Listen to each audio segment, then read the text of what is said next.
রাজধানীর রমনার ইঞ্জিনিয়ার্স ইনস্টিটিউশনে বাংলাদেশ অর্থনীতি সমিতির 22তম দ্বিবার্ষিক সম্মেলনের উদ্বোধন অনুষ্ঠানে বক্তব্য রাখছেন প্রধানমন্ত্রী শেখ হাসিনা। সরাসরি চলে যাচ্ছি সেখানে।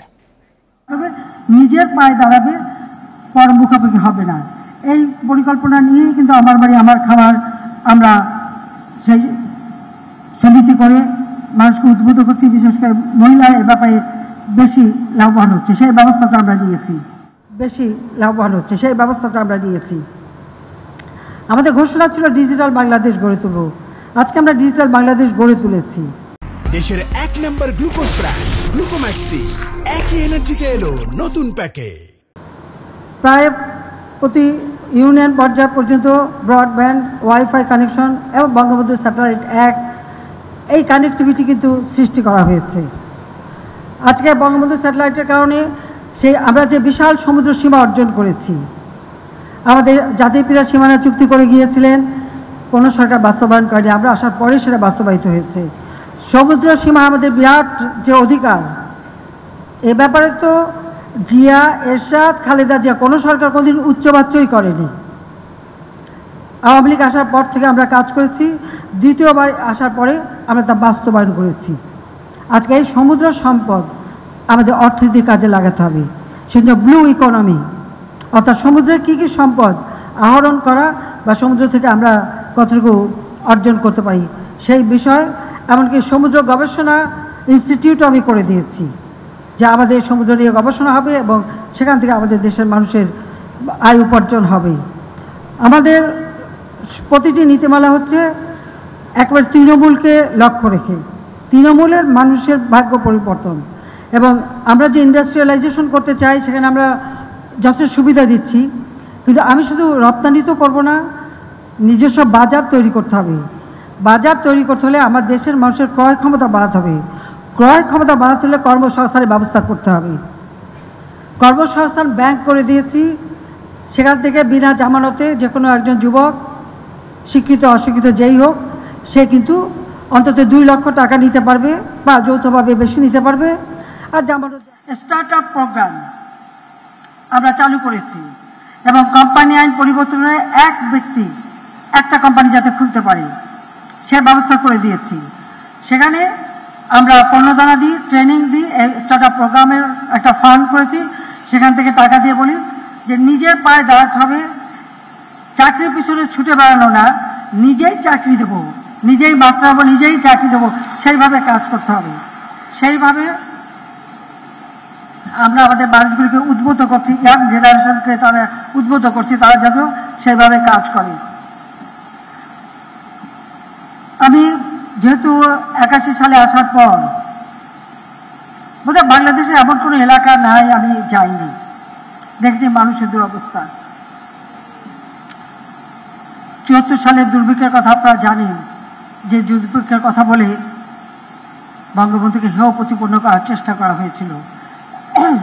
এই দুর্ভিক্ষ একটা যুদ্ধ বিধ্বস্ত দেশে যতটা, কিন্তু এই বিষয়টা চক্রান্ত ছিল।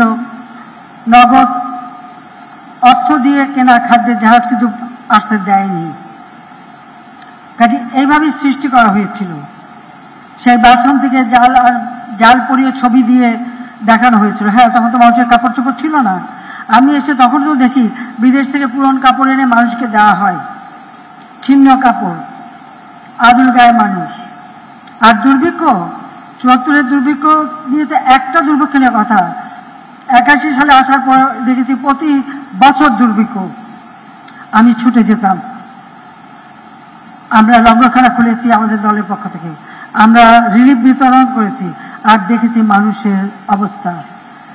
সারি সারি মানুষ, গায়ে হাড় আর চামড়া, কোনো মাংস নেই, মনে হচ্ছে জীবন্ত কঙ্কালগুলি হেঁটে বেড়াচ্ছে।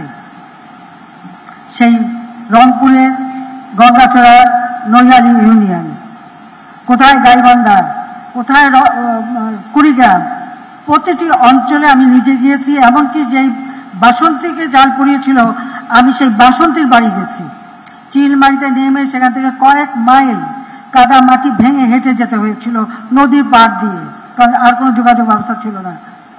আমি কেন গিয়েছিলাম দেখতে যে আমার বাবার রক্ত নিয়ে বাসন্তীদের জীবন মান উন্নত হয়েছে কি না, বা তাদের ভাগ্যের পরিবর্তন হয়েছে কিনা, সেটাই আমি দেখতে চেয়েছিলাম। এবং যে ফটোগ্রাফার ছবি তুলেছিল উত্তরবঙ্গে, তাকে আমি সাথে নিয়ে গিয়েছিলাম যে চলো দেখে আসি তোমার বাসন্তীর অবস্থা। নিশ্চয়ই এতদিনে বাসন্তী খুব ভালো আছে, নিশ্চয়ই সে এখন ভালো বাড়িতে থাকে, ভালো কাপড় চোপড় পরে। আমি কি দেখেছিলাম, একটা ঘন্টা কোনো মতো একটা ছাপড়া, সেখানে বাসন্তীর মা মাটিতে পড়ে আছে। আর বাসন্তী আসলে মেন্টালি রিটার্টেড একটা মেয়ে, একটু পাগলা, তখন তো বয়স হয়েছে একটু, ওই পাশে বসে আছে, মাছি বন বন করছে, ছেঁড়া কাপড়, ঘর নেই, মাটির মধ্যে পড়ে আছে তার মা আর তার পাশে বাসন্তী। আমার প্রশ্ন ছিল যে যারা এত বদনাম করলো, এত সমালোচনা করলো, তারা কোথায়? তারা বাসন্তীদের খোঁজ তো নেয় না। বাসন্তীদের এই অবস্থা হলো কেন? আমার বাবার রক্ত নিয়েও বাসন্তীদের জীবনের পরিবর্তন কেন আসলো না, সেটাই আমার প্রশ্ন ছিল।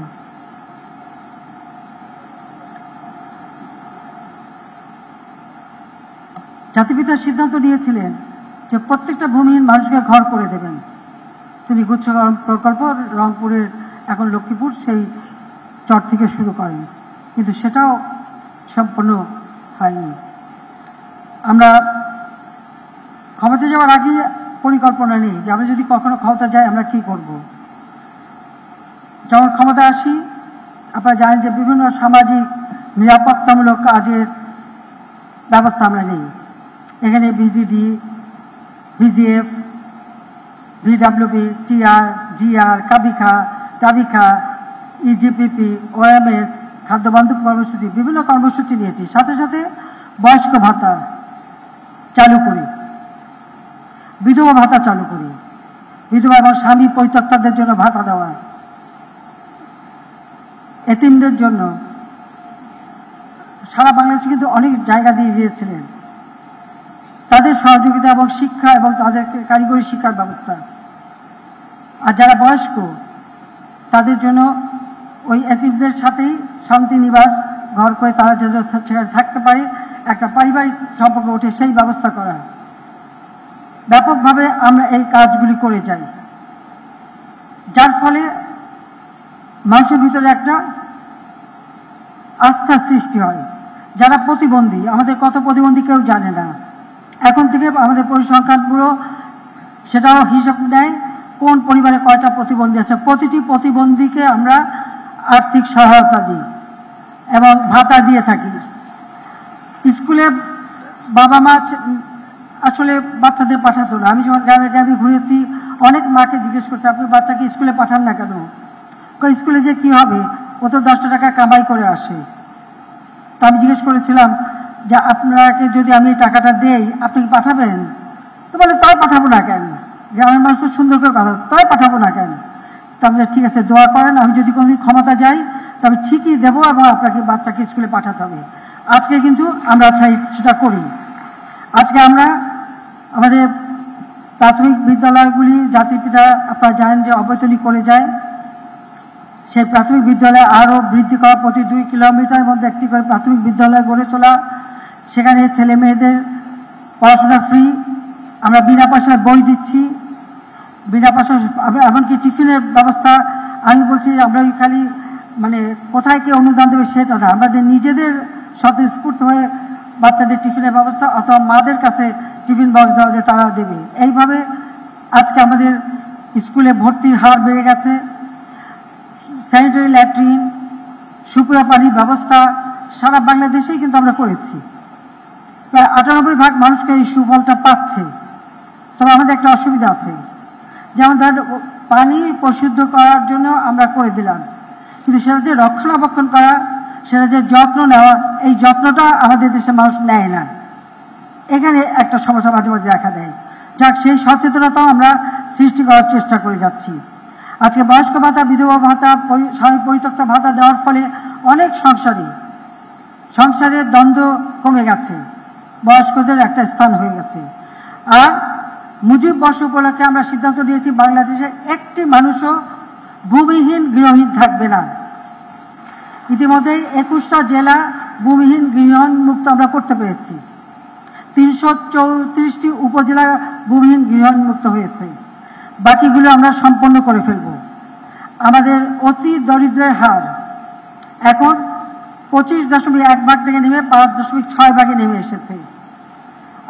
আমি অন্তত এটুকু বলতে পারি যে ওই 5.6 থাকবে না, কোনো অতি দরিদ্র বলে কিছু থাকবে না। সবার অন্তত একটা 2 কাঠা জমি, একটা ঘর, স্যানিটারি ল্যাট্রিন এবং শুকনো পানি ব্যবস্থা, বিদ্যুতের ব্যবস্থা আমরা করে দিতে পারবো।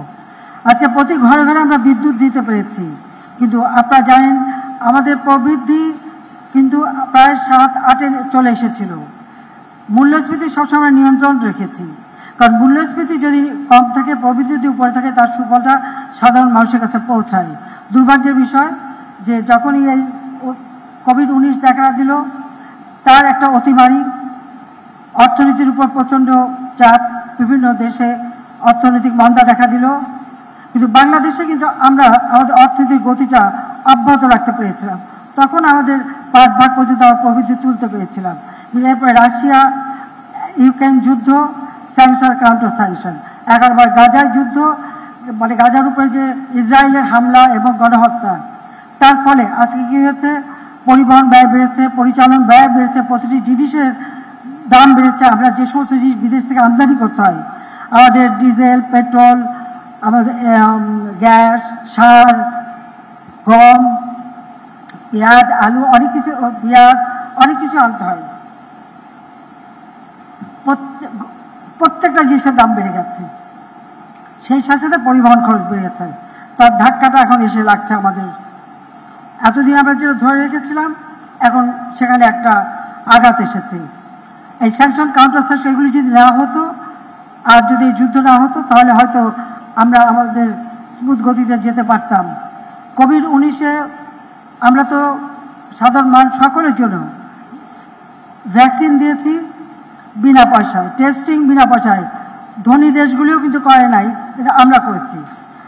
আমরা যেভাবে এটা মানে মানুষকে সুরক্ষা দিতে পেরেছি, যদিও এটা করতে যেয়ে আমাদের বহু মানুষ জীবন দিয়েছে, তারপরও আমরা কিন্তু এটা করতে পেরেছি। এইভাবেই আমাদের দেশের, আমি মনে করি যে আমাদের গ্রামের অর্থনীতিকে যত শক্তিশালী আমরা করতে পারবো। আজকে গ্রামে কিন্তু মানুষের ক্রয় ক্ষমতা বেড়েছে, যার জন্য আমাদের যে ইন্ডাস্ট্রিগুলি, তাদের কিন্তু বিরাট বাজার সৃষ্টি হয়ে গেছে। আমাদের গ্রাম টুঙ্গিপাড়া, একসময় অজপাড়া গা, ঢাকা থেকে যেতে 22 ঘন্টা লাগতো, যা এরপরে ফেরি পার হয়ে যেতে হতো। সে টুঙ্গিপাড়ায় তো বিদ্যুৎ তো ছিলই না, আর 2 দিন হাটবার, ওই কিছু কিনতে হলে হাটবারে কিনতে হবে, তেমন কোনো দোকানপাটও ছিল না। পাটগাতি বাজারে কয়েকটা কিছু ছিল, টিনের ঘর দেওয়া, ওই অবস্থা।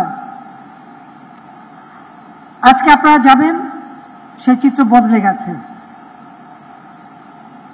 আমাকে বলা হলো যে এখন পাটগাতি বাজার থেকে ঈদের আগে 200 ফ্রিজ কেনা হয়েছে, 200টা ফ্রিজ বিক্রি হয়েছে। সেখানে এখন সুপার মার্কেটও তৈরি হয়ে গেছে। আর এখন তো আর মানুষকে ছেঁড়া কাপড় পরতে হয় না। আর খাদ্যের ব্যাপারে যে কুড়িগ্রাম, রংপুর এসব এলাকায় যে দুর্ভিক্ষপীড়িত, সেখানে আমাদের রংপুর ডিভিশনের জিওসি আমাকে গল্প করলেন যে সে আসছিল, দেখে কৃষকরা মাঠে বসে খাচ্ছে, 11টা বাজে তখন। তাদের সাথে কথা হলো, বললো যে আপনারা কি সকালে নাস্তা খাচ্ছেন? বলে না না, নাস্তা তো খেয়ে আসছি বাড়ির থেকে, পান্তা খেয়ে আসছি, এখন খিদা লাগছে, 4টা ভাত খাই, কাজ শেষ করে বাড়ি যেয়ে বিকেলে আবার খাবো ভাত, আবার আজকে ঘুমানোর আগে আবার খাবো। মানে যারা একবেলা খাবার পেত না, 4 বেলা পাচ্ছি। এই জায়গাটা নিয়ে এসেছিলাম, কিন্তু দুর্ভাগ্যের বিষয় যে এখন একটা উদ্বেগের বিষয় হলো এই যুদ্ধ, কারণ স্যাংশন কাউন্টার সব কিছু মিলে সারা বিশ্বব্যাপী যেখানে মূল্যস্ফীতি, সেখানে আপনারা জানেন যে ডলারের দাম বেড়ে গেল, প্রত্যেকটা জিনিসের দাম বেড়ে গেল, আমাদেরও খরচ বেড়ে গেল, ঋণের সুদ বেশি দিতে হচ্ছে, সব দিক থেকে একটা প্রযোজ্য চাপ। কিন্তু আমি বিশ্বাস করি, যে জন্য আমি সারা দেশের মানুষকে আহ্বান করেছি, 1 ইঞ্চি জমি যেন অনাবাদি না থাকে। আমাদের ফসল আমাদের উৎপাদন করতে হবে, আমাদের খাদ্য আমাদের আনতে হবে। 96 সালে যখন সরকার গঠন করি, 40 লক্ষ মেট্রিক টন খাদ্য ঘাটতি। আমরাই প্রথম দেশকে খাদ্যের সম্পূর্ণতা করি। যেটা বিএনপি প্রচণ্ড বাধা দেয়। সাইফুর রহমানের কথা ছিল যে, এবং খালেদা জিয়া তারা অপোজিশনে, আমি যদি ঘোষণা দিলাম পার্লামেন্টে বললো খাদ্য স্বয়ংসম্পূর্ণ ভালো না, বিদেশ থেকে সাহায্য পাওয়া যাবে না। তো আমি জিজ্ঞেস করলাম যে সারা জীবন কি আমরা খাদ্য ভিক্ষা চেয়ে চলবো না নিজের পায়ে দাঁড়াবো? আমরা নিজের পায়ে দাঁড়াবো, ভিক্ষা চেয়ে চলবো না, অন্যকে খাওয়াবো, প্রয়োজন অন্যকে খাওয়াবো। তারপর থেকে আমাদের এই প্রচেষ্টা উৎপাদন বাড়ানো। আমি আপনাদেরকে বলবো যে অর্থনীতিবিদরা এটা চিন্তা করেন যে গ্রামীণ অর্থনীতি যত বেশি মজবুত হচ্ছে, আমাদের শিল্প কলকারখানা বৃদ্ধি পাচ্ছে, বাজার সৃষ্টি হচ্ছে, আবার পাশাপাশি হ্যাঁ রপ্তানিও আমাদের বাড়াতে হবে। কিন্তু আমাদের এই অর্থনীতির গতিটা যেভাবে আমরা এগিয়ে নিয়ে যাচ্ছিলাম, মাঝখানে এই কয়েকটা আন্তর্জাতিক ঘটনার জন্যই আমাদের বাধা হলো। যদিও আমাদের দেশের অভ্যন্তরেও কিছু বাধা দেওয়া হয়েছিল, আপনারা জানেন, আগুন দিয়ে পোড়ানো, অগ্নি সন্ত্রাস 2013 সালে, 14 সালে, আবার এই যে আপনার 23 সালে 18 অক্টোবর আগুন দিয়ে সমস্ত পোড়ানো, নতুন বাস কিনে পুড়িয়ে দেয়, ট্রেন কিনে পুড়িয়ে দেয়, রেলগাড়ি পুড়িয়ে দেয়, মানুষ পুড়িয়ে মারে। এইগুলো তো আমাদের সামাল দিতে হয়। একদিকে এই দুর্যোগ, আবার দিকে আন্তর্জাতিক চাপ, সব কিছু মিলেই কিন্তু আমরা এগিয়ে যাচ্ছি। ইতিমধ্যে আমরা 6 তারিখে বাজেট দেব, ইনশাআল্লাহ বাজেট আমরা ঠিক মতো দিতে পারবো এবং বাজেট আমরা বাস্তবায়নও করব। তবে আমরা যেহেতু এই যুদ্ধ এবং স্যাংশনের জন্য কিছুটা সাধন করতে গিয়েছি, এই কিছুটা সাধনের ফলাফল হচ্ছে হয়তো আমাদের জিডিপি যেটা আগে গতবার পেয়েছিলাম এত কিছু কম দেয়, কিন্তু সেটাও আমরা পরবর্তীতে উত্তরণ ঘটাতে পারবো সেই বিশ্বাস আছে, সেইভাবে আমরা পরিকল্পনা নিচ্ছি। বাংলাদেশ অর্থনীতি সমিতির 22তম দ্বিবার্ষিক সম্মেলনের উদ্বোধনী অনুষ্ঠানে বক্তব্য রাখছিলেন প্রধানমন্ত্রী শেখ হাসিনা। সরাসরি ছিলাম সেখানে।